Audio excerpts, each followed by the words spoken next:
For today's video TV wall mount bracket installation dito sa Patulunan Pequeño ng Davao City, ito ay isang LG 75 inches Google TV na i-wall mount natin dito. Na contact lang kami sa aming page ang TV Bracket Davao. Steady bracket lang yung bracket na pinalagay nila dito. Pag ganito kalaking TV ni talaga nakatayo lang ito pag maglagay tayo ng bracket.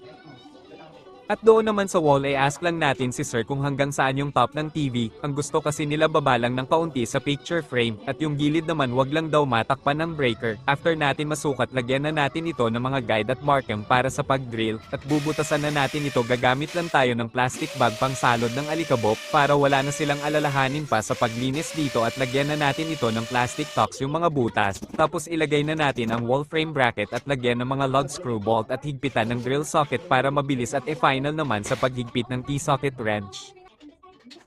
After natin maghigpitan ng bracket, tatanggalin lang natin ang dalawang stand niya at isabit natin itong TV doon sa wall, at magpaalalay lang tayo kasi medyo mabigat ang TV, at level lang natin ang top ng TV kung level ba ito, at higpitan lang natin ang dalawang lock bolt sa ibaba, at i-on na natin ang TV para makita nila na good condition ang TV bago tayo umalis.